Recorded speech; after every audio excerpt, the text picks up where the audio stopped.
Super Bowl, Super Bowl, go Browns.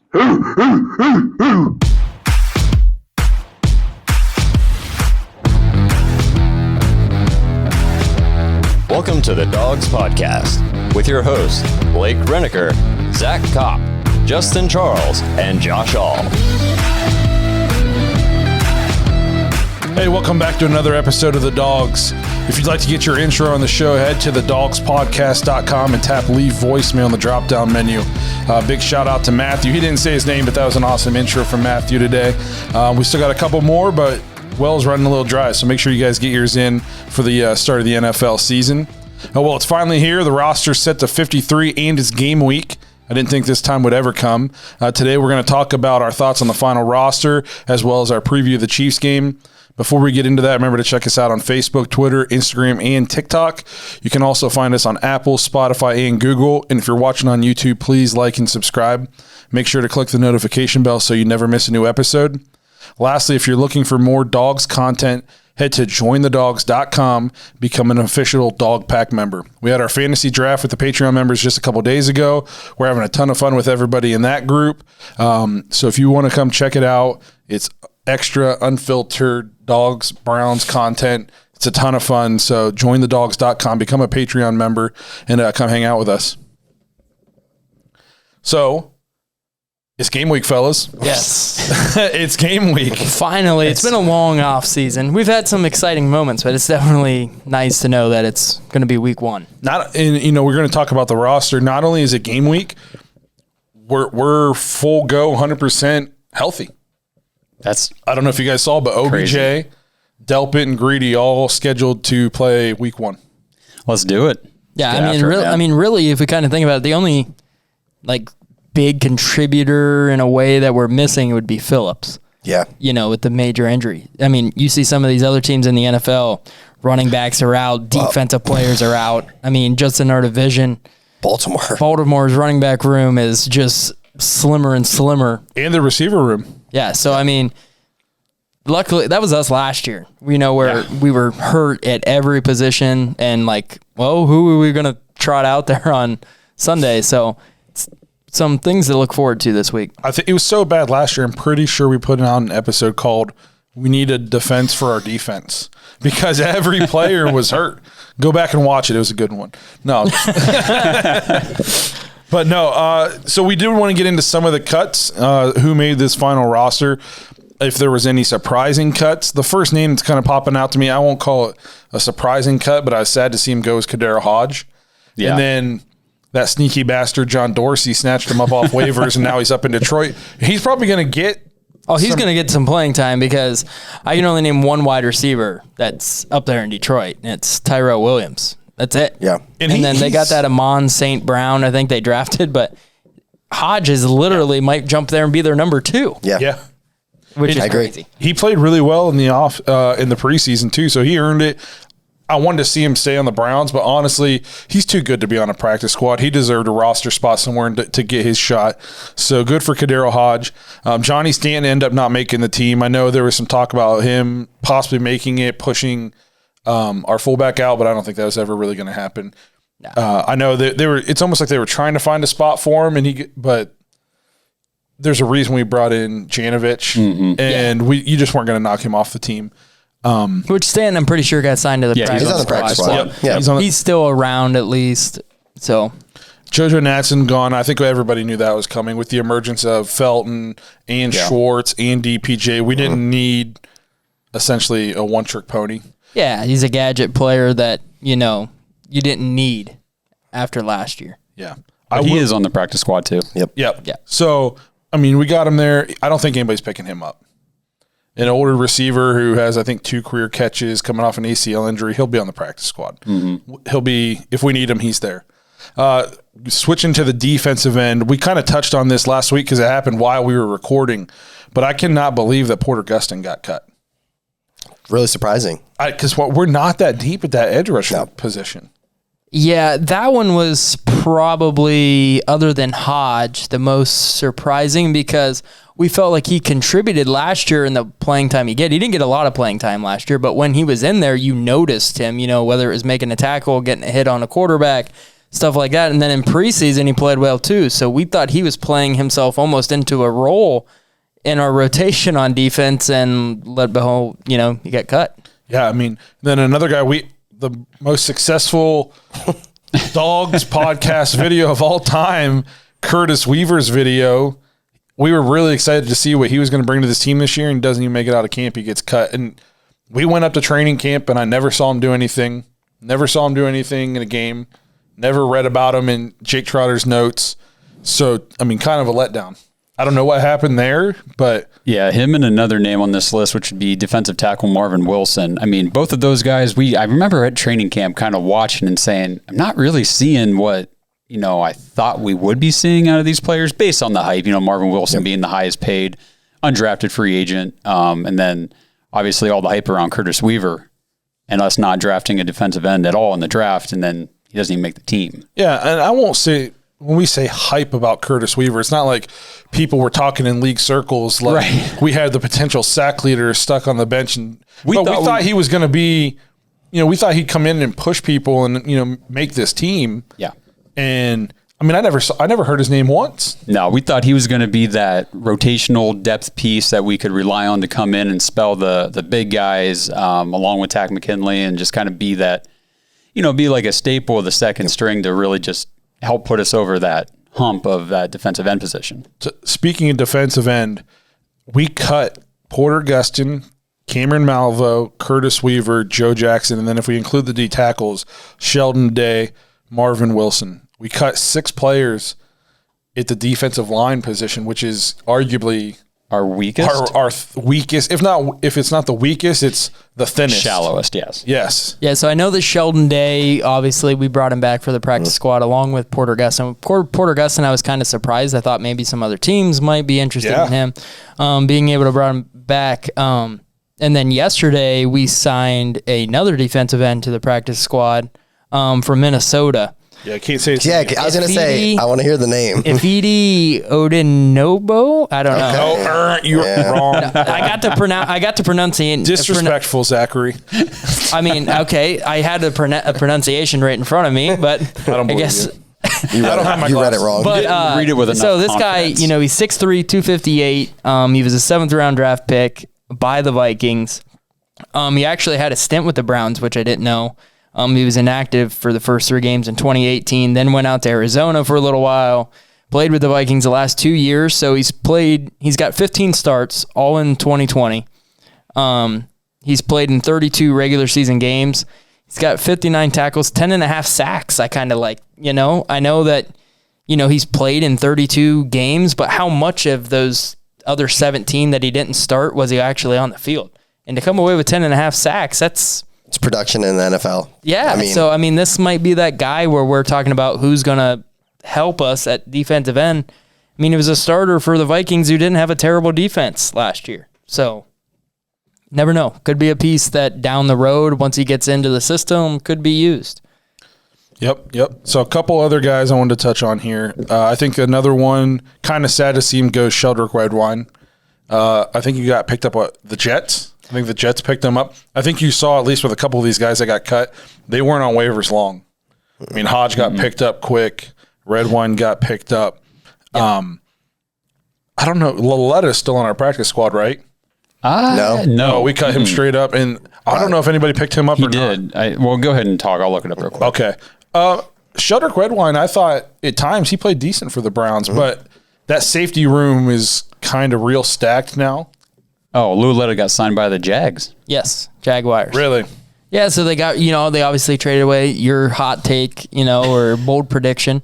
They got rid of Gardner Minshew, had a spot open, and he played really well in the preseason. Bold take, no, I'm just joking. When they fire Urban Meyer, he takes over. Is that what you're saying? He's their guy. Trevor Lawrence, yeah. He's their guy. Right. So that's kind of the people that caught our eye that got cut, and then just real quick, we'll kind of touch on who did make this team. Who are we taking into Kansas City week 1? So obviously we kept Baker Mayfield, Case Keenum backing him up. We did keep 4 running backs, Chubb, Hunt, obviously Dearness. We kind of talked preseason thinking it was going to be Dearness Johnson or Demetric Felton. About halfway through, we realized it's going to be. Yeah, the preseason game showed. Yep. Yeah, these two aren't fighting for the same spot. And Felton made a spot on the team under the running back category, but I think we saw he's going to be a gadget guy that lines up anywhere. I think he'll be really good in that return game. Yep. He looked explosive. Every time he touched the ball, he got positive yards. So I look for him to be a factor. We kept 6 wide receivers: Odell Beckham Jr., Jarvis Landry, Rashard Higgins, Donovan Peoples-Jones, Anthony Schwartz. And like I said, we cut Jamarcus Bradley, JoJo Natson, and Kadero Hodge. That's a pretty deep receiver room. We end up keeping 10 offensive linemen. Could we have kept 9 and kept Hodge?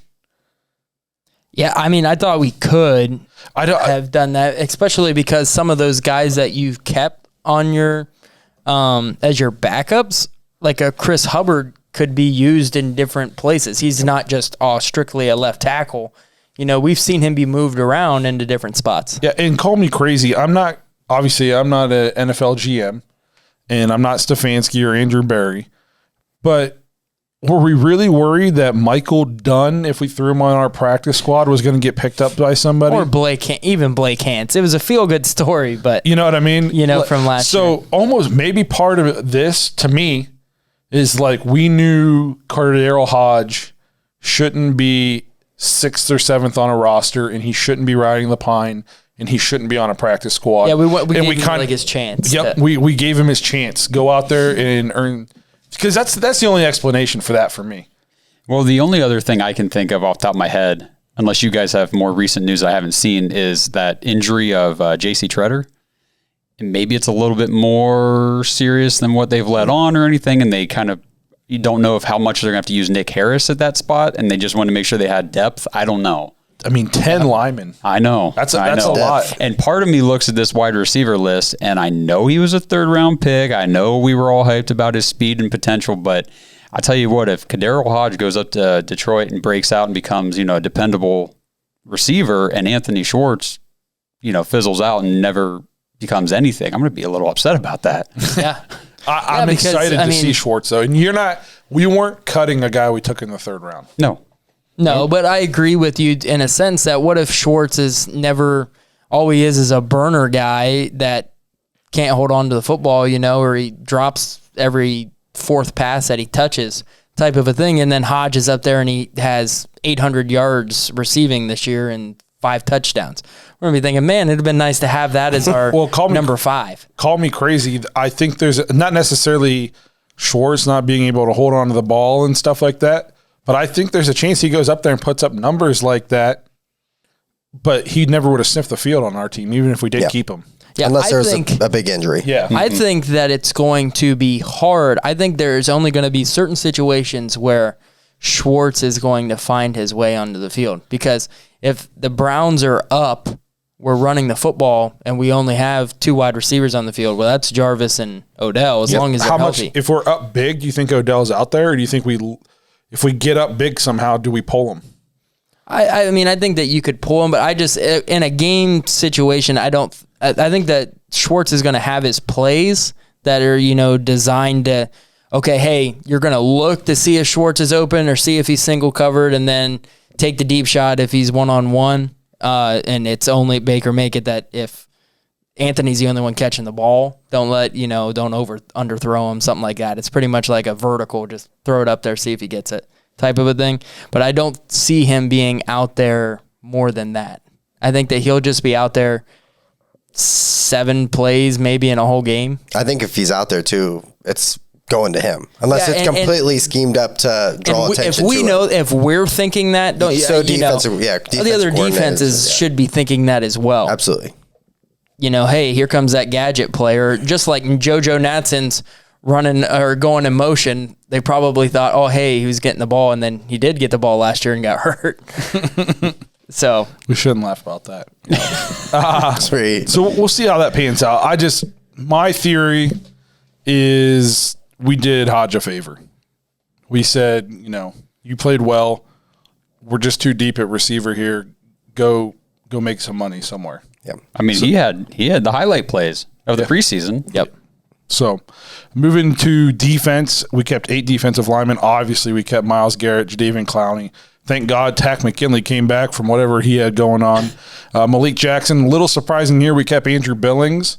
And I think I saw on the unofficial depth chart he's scheduled to start. Yep. I saw, the unofficial depth chart going into this week. He is starting alongside Malik Jackson in the interior. So, I mean, he must be doing something in practice that we haven't heard about and we didn't see when we were up there, because I am just not – I was surprised. I'd rather had Porter Gustin than him. Yeah, well, Malik McDowell has been kind of the guy everybody's talking about as being that guy that's going to take over. Now, maybe Billings is listed as the starter because he's taken those reps. And sometimes you see in these games that the starters are out there for like the first series and then the other guy's playing so much better that I think that's what we're going to see. I think like a McDowell, it's going to be like, oh, we can't take him off the field. Because then you also got Tommy we kept as well, that you would think if you kept him that you're going to try to rotate him in there as well. And then obviously Jordan Elliott, I think, is going to be really good for us on the defense this year. So with Jordan Elliott thinning out, do you think we bump him out to the edge some? That's exactly what I was just about to ask you guys too. So because looking at the list I'm looking at, 3 defensive ends on the roster officially. Yeah, that's Miles, Jadeveon, and Tack. Yep. So who else is playing there? Because we need more guys. Yeah, they're kind of improving right now. Clowney has a history of getting hurt. Myles Garrett, COVID last year. You never know what's going to happen. You got to have depth. Tack, I mean, he's been on how many different NFL rosters in the last 3 years, and he already missed the entire preseason basically. So, which I hated too. I don't know what he had going on personally or anything like that, but I hated the fact that he was gone. And he's a guy that we were like super excited about to get to be like, hey, maybe this lit a fire under him. He's like a new life, so to say, in the NFL. And then we never got to see if he's going to be what we need him to be. We got to see him hit a tackling dummy a couple of times. He looked good in shorts and T-shirt. Did he look like Jadeveon Clowney? Did he have the dreads and everything? No. Or no, you could tell the difference. No, he was well put together, and he hit that bag really hard. Good. He's going to need to. Okay, so the interesting thing is the reason I don't necessarily like our depth at that position at defensive end is we've talked about how Clowney was going to be moved around and maybe be on the same side of the field for some plays as Miles. And how do you do that when you don't know what you're having on the other end? That's a little scary to a point, because like a team like the Chiefs, if they see you do that and they know that you got, I'm going to say, Tack McKinley out there on the edge, which way do you think they're rolling out to go throw the football to? Or running at, right? Or doing everything at, right? I mean, isn't it kind of crazy that there's 9 new starters and on defense we really don't know what we're rolling out there? Like, I know on paper we look really, really good, right? And I think we're going to be really, really good. But is it crazy that we've never seen this unit play together, and they're going to go against Patrick Mahomes? Yeah. Bring it on. In the prime, I know, baby, I'm ready, but.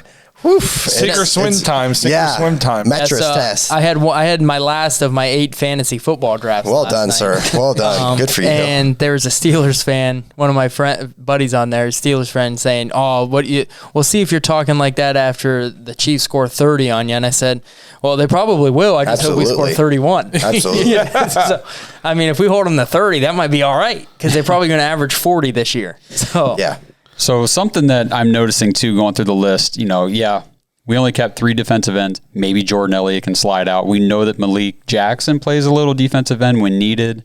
Right. But we did keep a whole lot of linebackers. A lot, yeah. So maybe there's some plan there with using more linebackers off the edge or whatever. Maybe, I don't know. Yeah, so moving the linebackers, we kept 7. Anthony Walker, I feel like he's kind of been a forgotten person the last month or so. We keep talking about JOK, and Mac Wilson's been playing well and stuff like that. He was one of the big free agent acquisitions that we got us excited about the revamped defense. Mm-hmm. Yeah, so at the linebacker position on the unofficial depth chart going into this week, Mac Wilson starting in the starting spot going into this. So you got Mac Wilson, Anthony Walker, and then Taki. Yep. So, and then that leaves your backups being JOK, Malcolm Smith, Tony Fields. Now, JOK, I think, is going to play just as much, if not more, than maybe a Mac Wilson or a Taki, just depending on the formations. We've heard him talk about 3 safety formations, which is probably going to include a little bit of JOK back at that part of the field, there's been a lot of rumors about how JOK is going to be used in multiple spots that I don't think we're going to see him off the field a lot. No, he's going to be out there. Yeah. So he might not be, like I said, he's one of those guys. He might not be your starter. That's, one of the first 11 guys on that very first play, but play number 2 is probably up there. I agree. So, I agree, man. Yeah. So we'll move into the safeties here real quick. Kept 4 safeties, obviously JJ3, Ronnie Harrison, Richard LeCount made the team. He had a super strong. He looked really good. Yeah, absolutely. We kept 5 safeties. MJ Stewart also. Yeah, I don't even see him on here. He's listed as a cornerback. He's listed. Okay. He's listed as a safety in the depth chart going in this week. And then we kept Delpit, who is finally going to play a football game for the Browns. Well, we got a couple more days of practice. I'll believe it when I see it. In a few days from now on that Sunday, because I'm not counting him in yet. I'm just saying, what if he comes out and just balls out? Well, that would be awesome. That would be great. That would be everything that we want and have hoped for our whole lives. Right. He just is so scared. He's so glass. I just feel like he's going to come up and make one tackle and just be like walk off holding his shoulder. It's just something's coming. In his other hand, the whole shoulder fell off. We talked about that Grant Delpit has the ability to be kind of what a Tyrann Mathieu has been. Now only a million times bigger. Yeah, he's getting a little older, but when defense for the Chiefs, and he's actually uncertain if he's actually going to be able to play this week. Yeah, Mathieu for Kansas City. Good. But when he's playing, the defense is so much better stat-wise than when he's not. And it might not lead to interceptions or anything like that, but just being that you have to know where he's at, kind of like Fitzpatrick in Pittsburgh now. Like how you said last season, Baker, just don't throw it anywhere near Minka or where he's at. And then he we need Delpit to be that type of an enforcer on the back end. But isn't it comforting that you have Ronnie Harrison and you have JJ3 just taking over that spot just in case? I mean, it's nice to have some depth. Yes. I agree 100%. Lastly, we'll move into the cornerbacks real quick. We got Denzel Ward, obviously, Greg Newsome, Troy Hill, a healthy Greedy Williams. MJ Stewart did make this team. And then good for AJ Green, undrafted guy last year that we gave the largest undrafted free agent signing ever. Bonus, whatever. Yeah, and he didn't make the team last year. Yep. It's good to see him come back, and he had another good preseason. He's one of those guys who played well. Yep. So good for him. And then, obviously, the special teams. Jamie Gillen's the punter. If you guys really care who the long snapper is, it's Charlie Hewlett. And then the kicker, Chase McLaughlin. For now. I just can't believe we haven't. I mean, we signed Nagar. That's his name, right? Yeah. I forget his first name. But he made like a 70-yarder, I think, in the Twitter video I saw. I'm good with that. Yeah. But I'm pretty sure I saw his stats. He doesn't have a very high percentage of making them. Well, that's I mean, he posted the one video where he made it. He didn't show the 50-60 miss. Yeah. So, but kicker, let's hope that we're not in a situation where we got to have a kick. We don't got Harrison Butker like the Chiefs do to go out there and be like, 60-yarder to win the game. No problem. no problem. Yep. Don't got to worry about it. So you touched on the cornerbacks there. So kind of interesting going into week 1. Who got that other starting spot alongside Denzel was Newsome. Yep. Newsome listed above Greedy on the depth chart. Now, it's all unofficial, stuff like that, so things could change, but most of the time it's along these lines, and it looks like Newsome won the starting job. I still think Greedy's going to play a ton, but Greg Newsome looked like a first-round draft pick all preseason. Yep. He did, and we talked to Barry Shuck many times leading up to the draft, and he kept saying, Greg Newsome in the first, and we were like, oh, come on, who are we taking at the edge? Who are taking an edge rusher? He's like, no, Greg Newsome, and that was their guy from the start. Yep. And he balled out all preseason. He got a ton of work. He managed to play 3 preseason games and not get hurt, right? Which is something rare for us.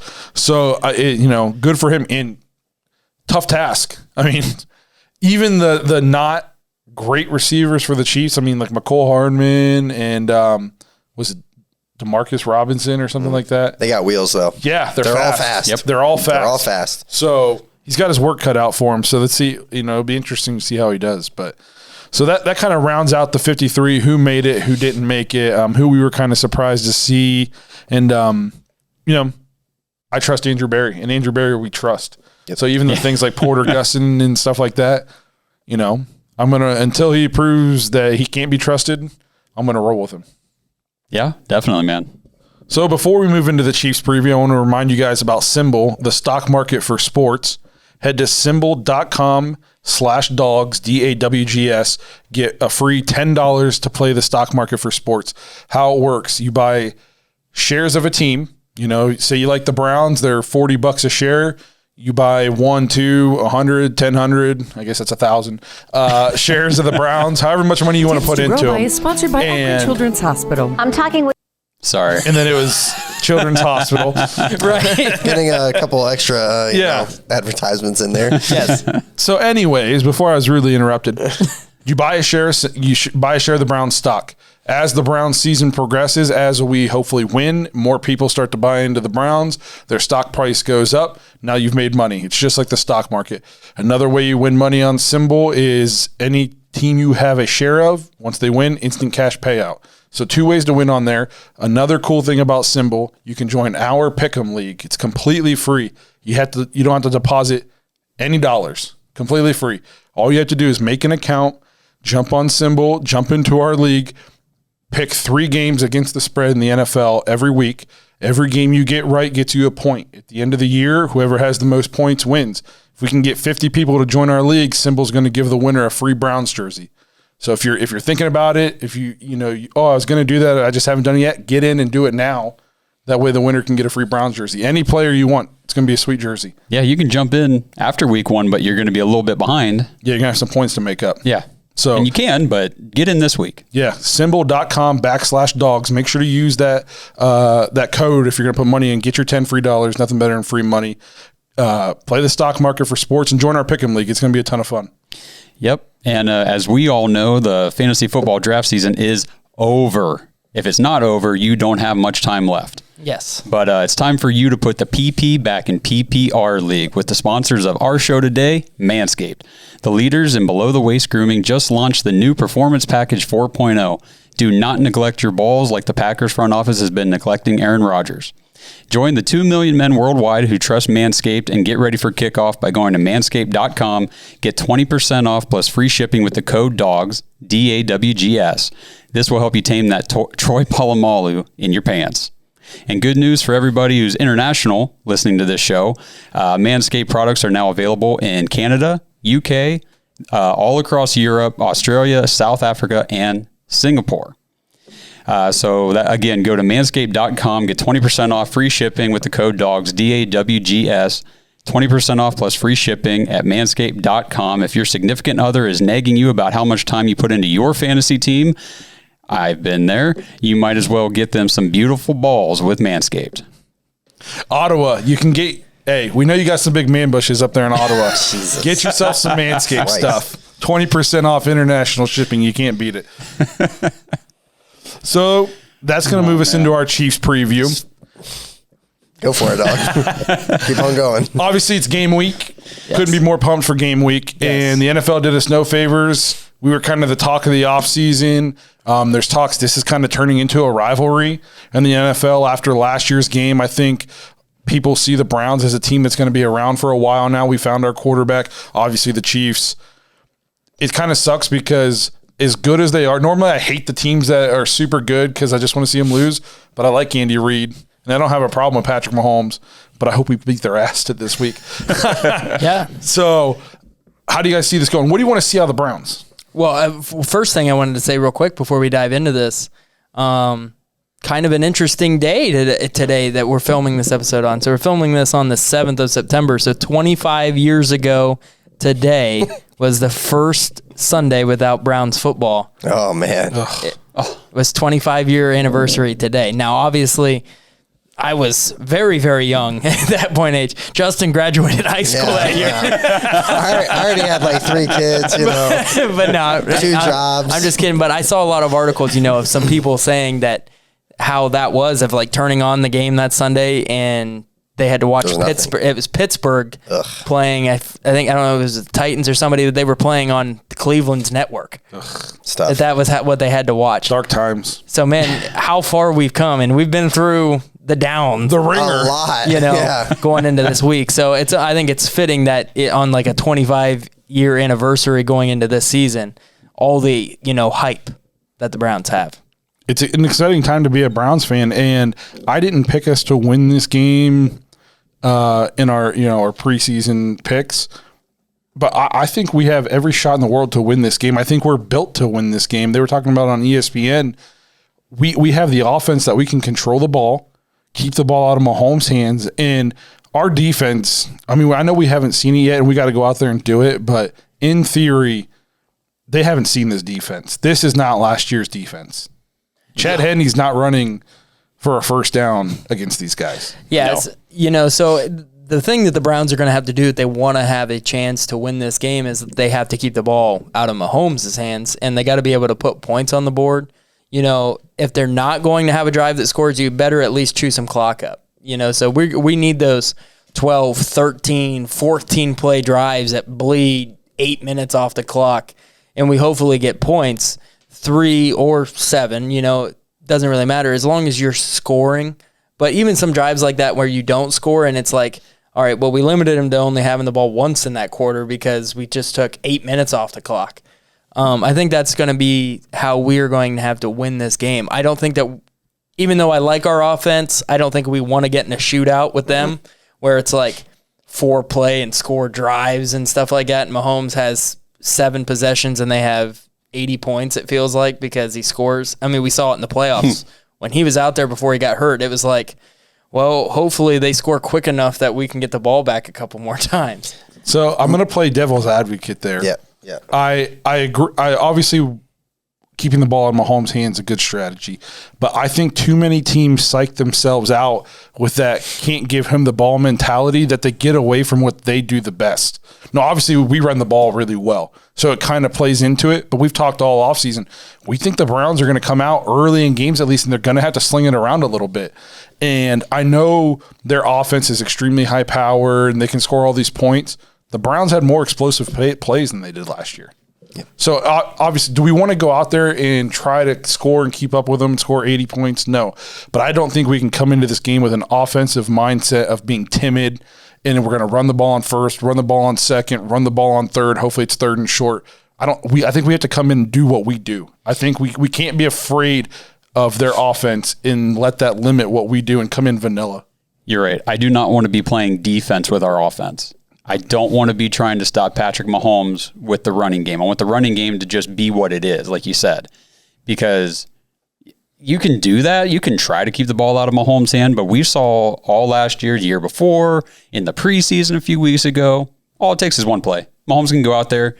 He can throw a deep pass to Tyreek Hill, boom, one play touchdown, and now they're back ahead of us or whatever the score might be. So I think we just need to execute, like you said, execute our offense the way we want to and just put it in our defense's hands to play defense. Yeah. That's what these guys were brought here to do. Don't let them dictate to us how we're going to play this game. Exactly. We need to take it to them. We need to go in there and execute our game plan. Yeah. I think the offense can go shot for shot with them. I don't want to. Like, I think I completely agree with you, but I think if it came down to it, I like our chances a lot more of our defense getting 1 or 2 stops over their defense. Don't get me wrong, their defense is nice too, but it's not ours. Well, and let's put it this. I need to see it though. I need to see it. Yes, we need to see it. Yeah. Sure. But if things go the way we think they're going to go, in everybody plays the way they should, nobody gets hurt, our defense is better on paper than their defense all day, every day. Absolutely. And I will put if I had to put money behind somebody, it'd be behind the Browns offense to go shot for shot with the Chiefs, other than, aside from the Bills. Bills don't have a running game. So yeah, Josh Allen can go out there and chuck the ball down the field, but as soon as they start guarding guys, shutting them down, they have no running game to turn to. We have such a well-rounded offense that I really am not worried about our offense putting up points. We scored 4 touchdowns and a half, 3 times last year? I think so. That's more than any team in the NFL. So we talked about this actually going into the playoff game last year. Everybody wants to talk about how explosive the Chiefs' offense is and yada, yada. And it is. I'm not taking anything away from them. But the Browns are at that level points-wise. They just do it differently. Mm-hmm.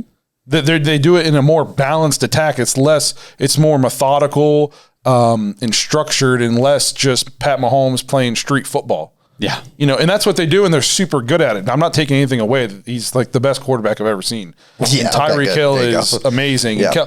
I'm not slighting that, but we just do it differently. But we still put up points, and we put up a lot of points, and we can be explosive. We did that last year without Odell. Yeah, we did. Yeah, so I understand, and I'm not disagreeing with what you guys say, but I think this game is won as long as the Browns can run the football. If the Browns go out there and we're not controlling the line of scrimmage and we're not getting 4 yards on first down and 5 yards to carry against their front seven, I think it'll be a long day because we weren't great passing the ball in the playoff game. Now, they had their hands all over us and we didn't get any penalties called, and we felt like it could have been PI on every single pass attempt that we threw. But I think that if the Browns struggle to run the football, even though we have a bunch of weapons on the outside, I think that I think we have to win by running the ball. I think we got to I get it about not going in there. I think our game plan has to be run the ball, play action pass for short yardage, and just get chunk plays and keep the ball out of Mahomes' hands. Call me crazy. I think we're going to come out in the first quarter, and I think we throw it more than pass in the first quarter. I could see that. Because everybody knows what you're saying right now. Yeah. Right. And their game plan is going to be to pack the box and make Baker. I think we're going to have to use the pass to set the run up this year. The problem that I see with having that kind of, or thinking that way, is if it doesn't work, you're almost dooming yourself right from the get-go of you didn't get a couple first downs, chew some clock, get everybody back into the game. Say the Chiefs get the ball first, they go right down the field and score. Browns come out and we go 3 and out because we went pass. Mahomes gets the ball back, goes down and score. We're down 2 scores. Right. Now your game plan is almost out the window of trying to have a run game because now you're going to play from 2 scores down. Now you're thinking, well, we better go score here because if we give the ball back to him, we're going to be down 3 scores. Now, obviously, I hope our defense isn't like that, but until we prove that we can stop somebody, I'm going to think that Mahomes is going to score. So let's kind of move to the defensive side of the ball then. I think the blueprint was kind of laid in that Super Bowl of how to slow down this offense, and it's to get pressure with your defensive ends. And turns out we got arguably the best one in the NFL, and he doesn't have COVID right now. Right. So I think, and even though in that Super Bowl, Mahomes, he ran, I think it was like 400 some yards in that game behind the line of scrimmage.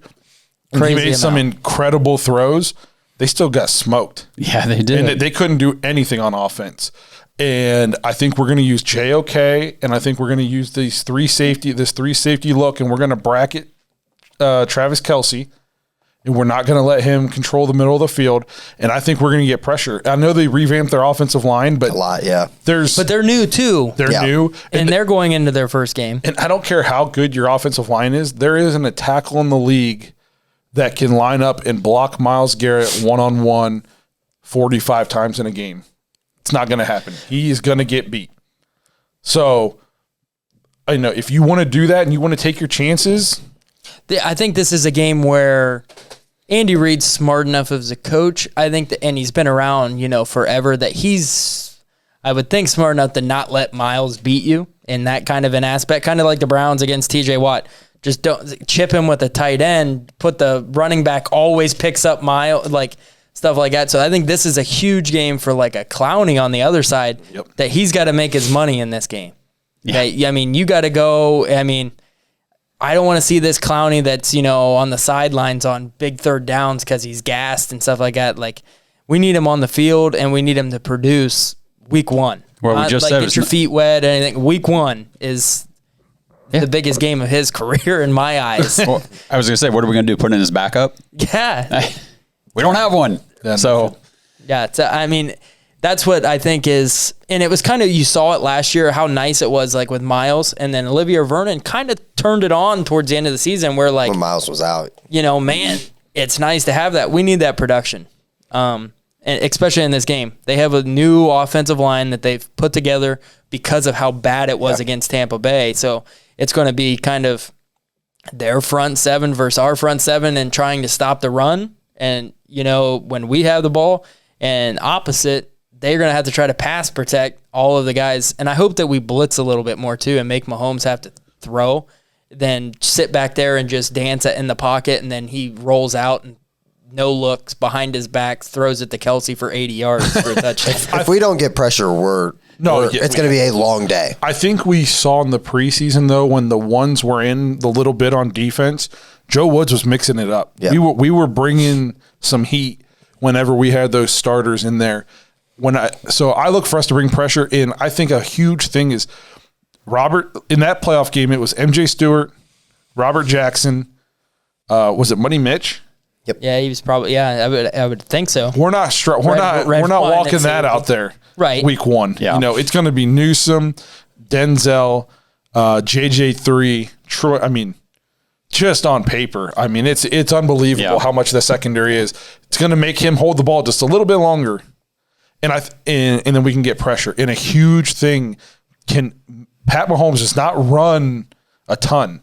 He's shifty and gets out of the way, but then he throws. Almost all of his runs are on third down, and he runs for a first down. Yeah, it's like 3rd down and 7, and you think you have him, so you kind of play like a protect the sticks type of a defense and worry about all the wide receivers, and then he just scampers just enough to get the first down and keep the drive going. I do not want to see that. Don't let him – those are backbreakers. You do everything right, and then he runs for 7.5 yards and gets a first down. We got to be able to get off the field on third down. If the Chiefs are, 12 of 16 on third down, it's going to be a long day. Yep. We got to get off the field on third down. Yeah, so one of the other things that I thought was kind of interesting, so last year, obviously, Tyreek Hill teed off on us. He had 8 catches, 110 yards on 10 targets, and had the game-sealing reception on the 4th down play. The thing that I don't like, so we got that Denzel and Tyreek matchup, on one side of the field. The problem is Denzel stays on one side of the field, so we're going to get Tyreek against Newsome. Is Newsome ready for that battle, week 1 without ever playing in an NFL game? That'll be interesting to see. I just hope that we don't let Newsome out on an island a lot. We have the safety depth to be able to say, hey, we're going to make Hardman or somebody else come up with that catch rather than just let Tyreek go one-on-one with our rookie. I think that because his speed is just unmatchable. I will say this. What helps is we have Schwartz. And Tyreek Hill's very fast. Anthony Schwartz is faster.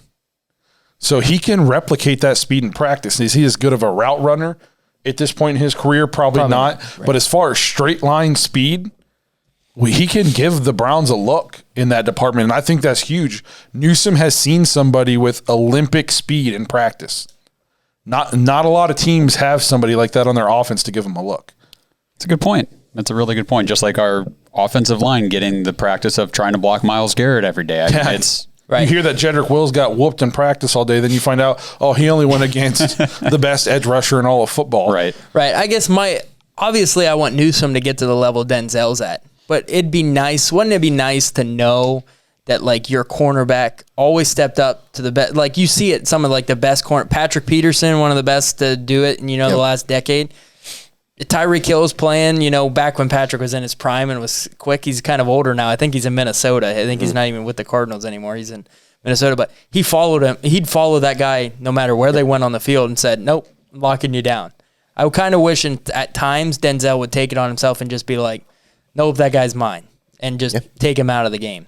I'm hoping Newsome, we don't have to worry about that because you're going to have 2 of those type of guys on each side of the field, but to be determined. It's on the coach, though, too. Yep. If coach wants him to do it, coach has to tell him to do it.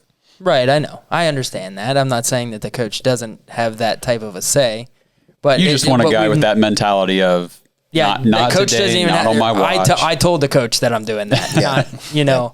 I'm just content over here on this sideline, and Tyreek just went and scored another touchdown on that guy. Tyreek just did it again. Hey, coach, what about me? Like, I'll go over there and play. Oh, no, you're good. You stay over here. I will say in the playoff game, we covered him better than who was it that played him? The Buccaneers that played him in the regular season when Tyreek Hill had like 200 yards in the first quarter. Yeah. It was the quarter. He had like 3 touchdowns and 200 yards in the first quarter. So we did better than that.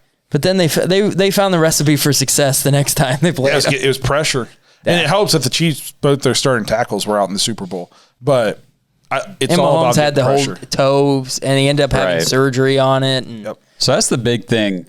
playing the Chiefs week 1 that, I mean, the Browns have a really good opportunity to go out there and get a big time win to start the season because, like you said, Blake, we're healthy. I mean, we've got the guys that we've been talking about all offseason. How do you stop a Patrick Mahomes, a Kansas City Chiefs team, with the guys that we were saying, hope to God they're healthy? Mm-hmm. They are. Yep. So I'm excited for Odell in this game. I think if I talked about this last year, we didn't have the speed against the Chiefs, and they let them hang all over us. And it was obvious that there was no separation. They were sitting on every route. They weren't scared of us getting deep at all. Now we got some speed this year now. I mean, OBJ's back. Teams cannot cover OBJ one-on-one. A lot of people want to give OBJ crap, but before he got hurt last year, he is doubled, triple teamed almost every single play. Kareem Hunt, I watched plays where Kareem Hunt would literally be in the end zone with nobody within 30 feet around him because all 3 people jumped Odell on the route. So that's going to be huge for us. Schwartz's speed is huge if he gets in there at all. Felton is fast. And we haven't even talked about Jarvis and Njoku. I mean, guys we didn't have last year. So I'm really excited for that. I think, and to back up Zach, I'm not. We have the best offensive line in football. Yes. Yeah. Go out there and Control give the them some clock. hell. Yeah, control the clock. Have that long drive. Nick Chubb have 25 carries for $140. Oh, I'd and love a couple that. touchdowns. Oh, I'd love that. I think that's how we win rather than you were having to. I agree that I think that the big thing that I'm looking for with Odell being back is did him and Baker, become best friends, and so to say, like out there on the field? Because we haven't seen that yet either of, in the preseason. Yeah, Odell's been working back. He looks great. Everybody's saying he looks like his old self again, that he's having fun. What's that going to look like on the field with Baker? I'm hoping that it leads to thousands of yards and touchdowns and stuff 13, like that. 14 touchdowns. I was going to say, speaking of Baker, that's kind of my X factor for this game because, I mean, what happened the last time that Baker went into the second season in the same offensive system? I don't know. You won a Heisman Trophy, right? Yeah, right. It's never happened in the NFL. So this is new uncharted waters for the Browns and Baker Mayfield. But I just pulled up, and we talked about this before, but I'm going to hit it again. The last 8 games that Baker Mayfield has played, he has a passer rating of 101.1, 2,180 yards, 15 touchdowns, 2 picks in his last 8 games. Wow. He turned it on in a big way in the second half of last season. That included those Hurricane games and the Jets game where he had no receivers.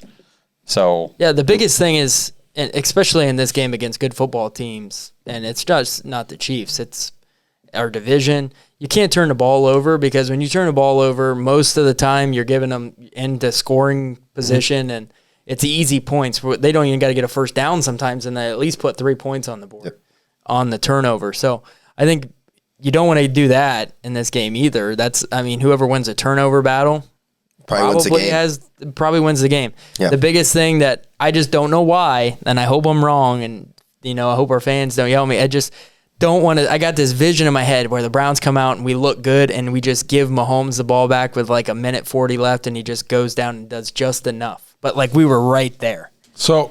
But I wouldn't even be that heartbroken about in my that, head, I'd be mad thinking, man, all we had to do was get that last first down to ice the clock, but we had to kick the field goal to go up 6 or something. Mm-hmm. I know what you're talking about. Here, obviously, there's no moral victories in the NFL.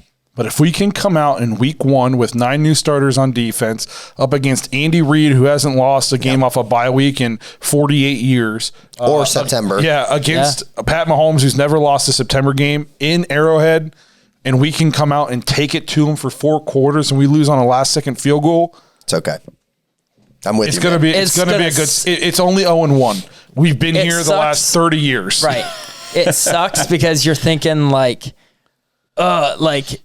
we're going to be mad that we lost, especially we'd probably look back and be like, oh, if we'd have done this, and this. Oh, yeah, you nipped it. Yeah, it's super easy to do that, yeah. Absolutely. But yes, if we go out and get beat by 30, we're going to come in here the next day. That's the one. Just for everybody listening and for us, remember, last year didn't start out so great either, okay? Right, I mean, we got just butt whooped by the Ravens. I mean, of all freaking teams, the Ravens to start the season. So and everybody was thinking Baker looked bad. It was like people didn't know if Baker was going to be our guy. Stefanski's play calls. We were kind of like, what the hell was that? Yeah, but then you saw as the season, by the end of the season, it was like, okay, it all came together. So now, I think if you remember correctly in that Ravens game, there was kind of a silver lining underneath all the crap, and we noticed it was. Even though we got whooped, like Chubb and Hunt each averaged like 6 yards a carry. Yes. And we were like, that's something. I mean, there's something there. Yeah, we just get gotten down so much that we had to abandon the run game and try to get points, and we weren't ready for that. No.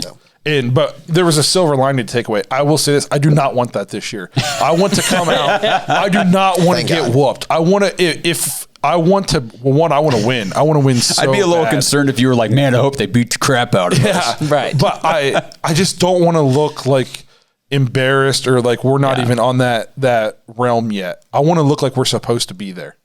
We're on their playing field. Hey, we were there with them in the playoffs, not that, 7-8 months ago. Yeah. Yep. So let's just right where we left off and let's go right back at it again. Yep. So.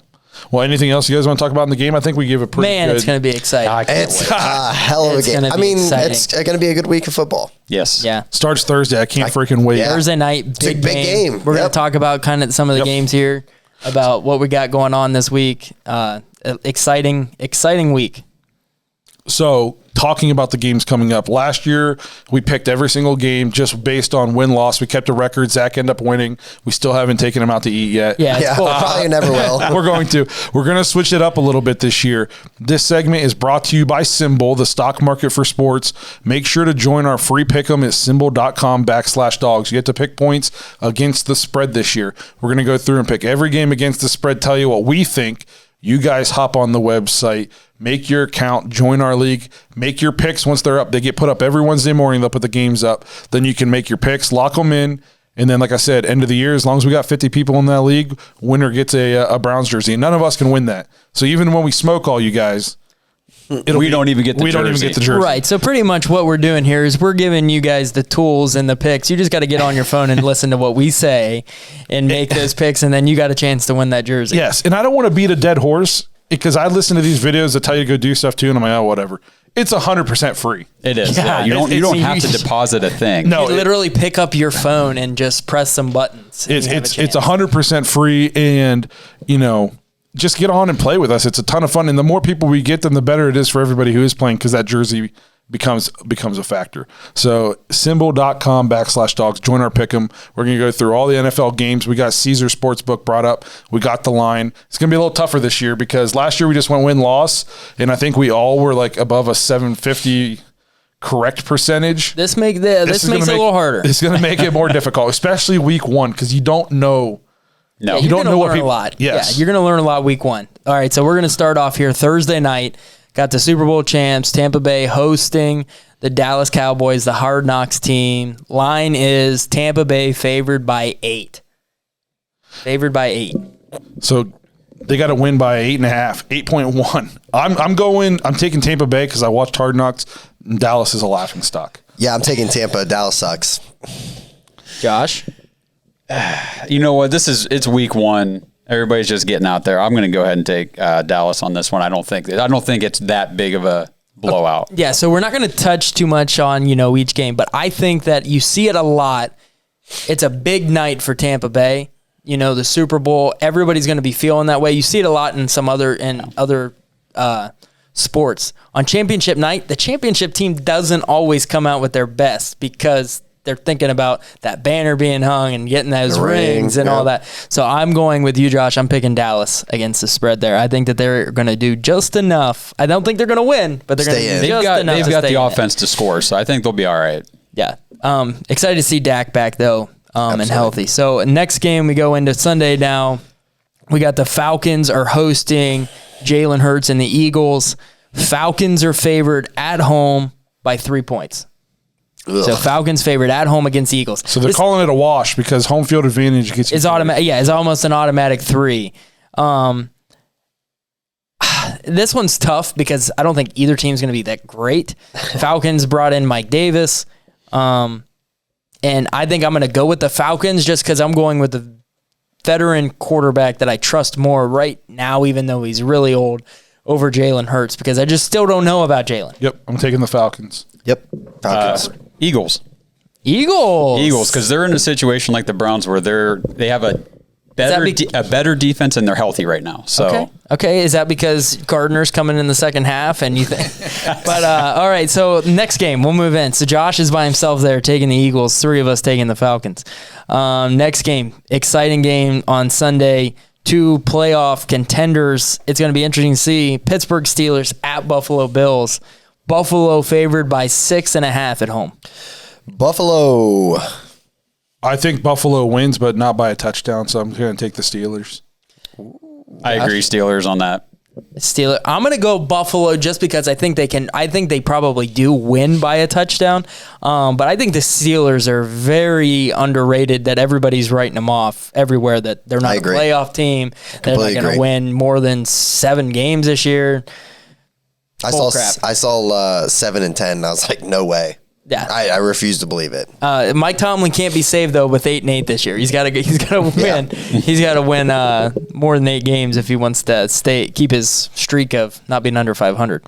All right, Minnesota at one of our divisional teams, Cincinnati Bengals, being played at Paul Brown Stadium. Bengals are a home dog by 3 points. Home dog to the Vikings and Dalvin Cook. What do we think? I'm going to take the Vikings because I think the Bengals defense is not going to be great still. Their offensive line still sucks. Yeah, Vikes. I take Vikings. Yep. Going to surprise you here. I'm going to go Bengals. I think that their offense is going to be very potent this year at being able to put up points. I'm going to go Bengals at home. I think Joe Burrow coming back. Jamar Chase is going to catch the ball. Hopefully. I think that Bengals are going to be better than what some people think this year. Let's go San Francisco 49ers at the new-look Detroit Lions with the Stafford era over. Goff is there. Dan Campbell's there. We're going to bite you, scratch you, whatever the hell he said in his press conference that they're going to do. They are 7.5-point dogs at home against the 49ers. So 49ers got to win by more than a touchdown. Niners. I think the Lions... I think it's going to be rough. Yeah. Kadero Hodge isn't going to do enough? Hey, give me Detroit. Detroit, all right. Give me Detroit. All right. I'm going to go 49ers. I think that their defense, now that it's healthy, is going to be back to the elite that it was. This is the one you're on your own, Justin. I'm going 49ers. Gotcha. All right, next game we'll go into Arizona Cardinals, Blake's favorite team, against the Tennessee Titans, now with Julio Jones, who are a 3-point favorite at home. So like Blake said earlier, this is kind of one of those games where it's like a pick'em. I'm going to take the Titans. Titans at home for Cardinals Blake. will do it, but I'm taking the Titans. Justin? I'm not sold on the Cardinals. Oh, no way at all. Titans for me, too. Yeah, I'll take Titans. I'm going to go Titans as well, just because it's at home. I'll go against one of my boys, Kyler. I'll go against him this time, but not every week. Wild. Yeah, so, okay, let's go. Another kind of build up for a big game is if everybody was healthy for this one team. We got Seattle Seahawks against the Indianapolis Colts at Indy. Just kind of sucks that Indy's depleted at wide receiver. I just don't see how Jonathan Taylor is really good, but I don't see how Seattle lets him beat them. And Paris Campbell was good at Ohio State, but he hasn't been much in the NFL. I'm going Seahawks. It's a 2.5 favorite, only 2.5 for Seattle. I think they cover that easy. Oh, yeah, Seattle for me. Yep, I'm taking Seattle. Agreed. All right, next game. Los Angeles Chargers, Justin Herbert, the 2021 MVP by a lot of people. This is a good one. It's taking on the Washington football team in the Fitzmagic era now beginning in Washington at FedEx Field. This game is almost dead even. Chargers 1-point favorite. That defense in Washington is... Yeah, Chargers aren't bad too either, though. They got their Washington. guys back. I'm taking Washington. Where's this game being played? It's being played at Washington, and Washington is a dog by 1 point. I'm going to take Washington because I don't like the West Coast team having to come all the way East Coast first game of the year. And this is the start of the Justin Herbert sophomore slump. I hope not, because I got a lot of money riding on Herbert. I don't think he's going to slump. But I think this game, if the defensive front for Washington plays the way we think they will, he's going to be under duress a lot. I'll go Washington as well. It's a brand new system. Like, him going into that sophomore year, just like Baker had to. So I think Washington in this one. I'm going with the sophomore. I'm going with Chargers too. All you got to do is win by a field goal. Got to back your money, baby. Okay, all you got to do is win by field goal. All right, so I'll take the Chargers there. Next, we got one of the most interesting games, I think, that's going to be one to watch going into this Sunday. You got the New York Jets, new look, Zach Wilson and his mom, versus Carolina Panthers. Well done. Okay, the Carolina Panthers now with Sam Darnold at the QB spot. The Jets' old quarterback. Does Darnold have enough to cover their 5.5-point favorite at home against the Jets? Give me New York. New York to cover the 5.5? Yep. Panthers are winning. I think Christian McCaffrey's back. Yeah, McCaffrey's back. Yeah, I'm taking the Panthers. I'll go Panthers. I'm going Panthers as well. I got another one. All right, so you're by yourself there taking the Jets. All right, so now we got two teams that are at the bottom of the league, I think, in everybody's eyes. Jacksonville Jaguars, Trevor Lawrence's, reign starting down there with Urban Meyer and his coaching debut against the Houston Texans without Deshaun Watson. Tyrod Taylor. Starting quarterback. So QB1. Tyrod, David Johnson down the Brandon Cooks. What's the spread on this one? So spread on this one is 2.5 favorite for the Jaguars in Houston. Houston, a dog at home against the Jaguars in the opener. I mean, I think these are two awful teams. This is a game if this is, you have to pick 3 for symbol, I'm not picking this one because I don't know. I'll pick this one. I take Jaguars in this one for sure because they can actually go behind a running game if they need to. I don't think that offensive line's awful. It was awful last year. I'm taking Houston at home straight up. They're winning the game. I'm taking Houston. Houston's going to be 1-0, and let's hope that we're not 0-1 because they'd have a better record than we do. Competition's a little different. I'm going to go. Just a bit. There's that asterisk I was leaving out. They got nobody to throw to in Houston. I'm going to go with Houston. Brandon Cooks has career game 3,000 yards. They do got a bunch of. Maybe they'll put Mark Ingram and Phillip Lindsay at running back. He'll at least be some notable players out on the field. But so we got Houston and Jaguars off the board. We're going to skip over the Browns and Kansas City. We're into the 4:00 games. Miami Dolphins and Tua in his second year taking on his former teammate Mac Jones in his first year. This spread is a 3-point favorite for the Patriots at Gillette Stadium. They're calling it a pick 'em, basically. Yeah, this one's tough for me because I don't know what Mac Jones is going to give me. And you don't know what Tua is going to give you. I don't know what Tua is going to give me, and both defenses are going to be really good. The Patriots got a lot of people back, and they signed a lot of people to come in to really shore up that deep. I think the Patriots defense is going to be one of those ones where it was like 2010 Patriots defense where they just held everybody to like 14 points, and that's all Tom Brady had to score to win. What do we got here? This one's tough. This is one I'm staying away from, too. If I'm on the symbol, I'm staying away from this game because Bill Belichick against a young quarterback, but he has a young quarterback. I don't want any part of it. Put me down for the Patriots, though. I agree. No, of course. Mr. Patriots clock is calling you out. Wasn't my clock. I'll take Miami. I'm going to go Miami as well. I think that they got some interesting pieces bringing Waddle in down there. I'm buying Tua at least for week 1. Next game, Jameis Winston is at home. Okay, but they're not really at home, I don't think. I think they're playing somewhere else, right? Aren't they playing in Jacksonville? Jacksonville? Bankfield, yeah. Okay, so they're playing against Aaron Rodgers, Green Bay Packers. They are a 4.5-point favorite against the Saints in Jacksonville. I think the Packers win this game. The Saints haven't been home in a couple of weeks because of the hurricane. Jameis Winston's first game, we have no idea what he's going to be like. And to be honest, I mean, do we really know what the Saints are going to be this year? I don't know if we know. No, but we know what the Packers are going to be, so give me the Packers. Yeah, I'll take Packers. I'm taking Packers too. Aaron Jones, too much. Devontae Adams, too much. I can name maybe one wide receiver on the Saints. Denver Broncos at MetLife Stadium take on the New York Football Giants. Broncos are a 3.5-point favorite with Teddy Bridgewater now at QB, Drew Lock at backup against Daniel Jones. I'm taking the Broncos. 100% Broncos. I think the Broncos starting defensive unit didn't give up a point, I think, in the preseason. Either a point or a touchdown, one of the two. That defense is going to be good. Their team sucked last year, but their defense was still okay. The defense is good and Daniel Jones is not. So yes. And so he's going to have 3 fumbles.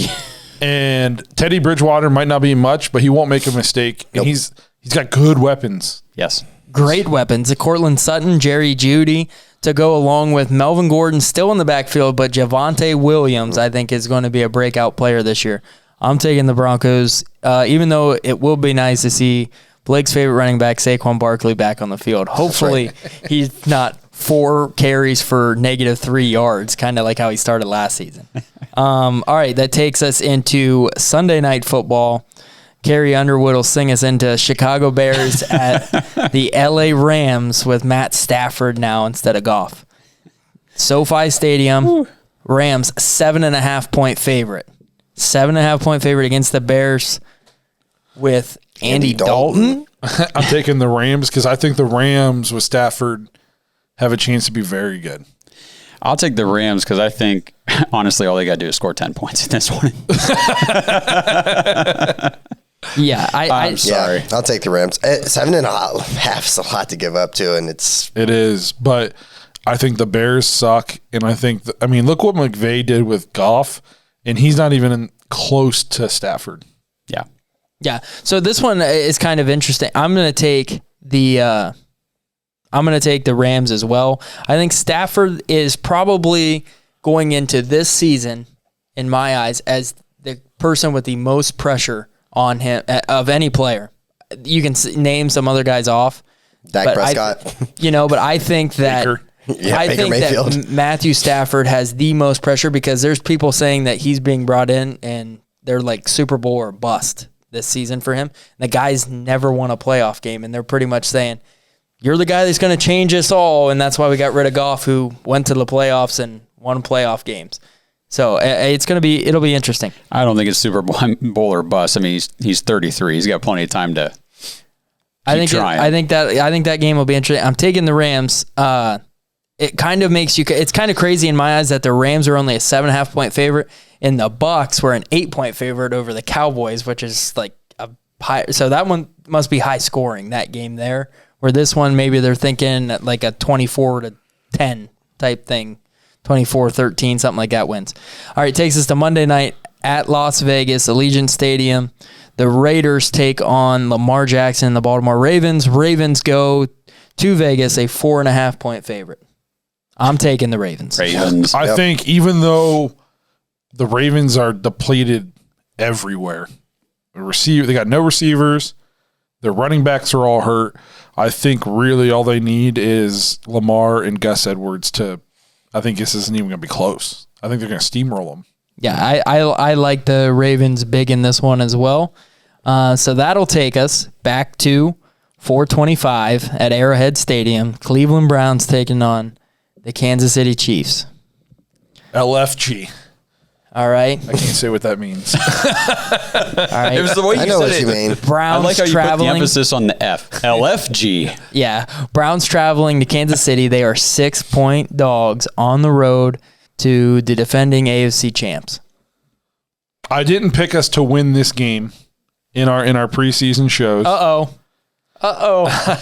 And what's the spread? 6 points. 6 points. Browns got to cover 6. Even if I don't change my pick to us winning, I don't think they beat us by a touchdown. I like your scenario of them getting a last-second field goal. So I'm taking the Browns to cover the spread. Yep. I agree. Oh, I really want to. Agree, but I could see us I could also see us having the ball on that last drive and maybe not converting, and we're down a touchdown to go tie it. I think this game's going to be super close. It's going to come down to one of the last couple possessions of the game of either the Browns are driving, trying to tie the game up, or Mahomes had too much time and is going to go down and score to win. As much as I would like to say the Browns are going to cover, I'm going to go with the Chiefs. You think they win by more?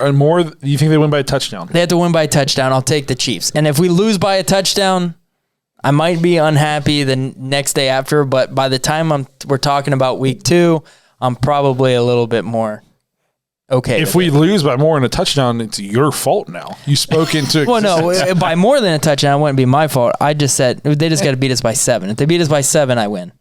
And you guys would lose. And if you guys remember last year, I won. This is true. This is true. That's true. So that's all of them. Prove me wrong, though, Cleveland. Prove me wrong. Go out and win. Let's go. I can't wait for I got this no game. money on this. Yeah, because it's free. Symbol.com/dogs. Join our pick'em. It's going to be a ton of fun. We just gave you all the right answers. We're making it easy on you. Win yourself a free Browns jersey. So we want to thank you guys for checking out another episode of The Dogs. This is going to be a season to remember. We couldn't be happier that you're all here to experience it with us.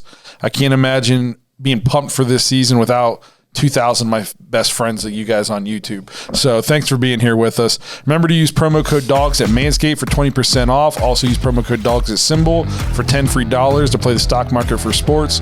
To all you Dog Pack members, we'll see you on the After Hours show. To everyone else, we'll see you next week when we talk about our victory over the Chiefs. Thanks for listening to another episode of the Dogs Podcast. Make sure you subscribe to our YouTube channel and follow us on Twitter at the Dogs Podcast and become an official Dog Pack member at jointhedogs.com.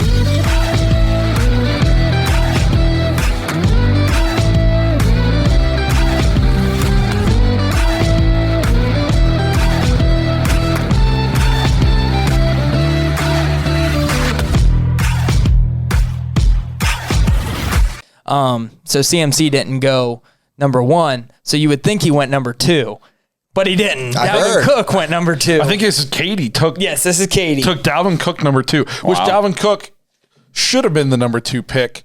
Right. If CMC was taken first. Right. Right. So I can't wait to hear Texas being like, "F you guys, I took the guy I wanted." Yeah. So I really like Dalvin Cook, but if CMC's on the board, he should be that pick. Yeah, At least if it was me. So who went number 2 in your league? Derrick Henry. Yes. Derrick Henry went 2. 2. Yep. Really? To Chubba Wabba Hub. Well, I mean, I can't argue though, because when it comes to fantasy football, it's volume, and the dude's going to get He's going to get 400 carries. yeah. So I can't argue. Into our league, pick number 3, Ubel had to just be chomping at the bit. He had the number 3 pick and got Christian McCaffrey. That's, yeah. I mean, he was nice. probably just, I'm coming. Oh, my God.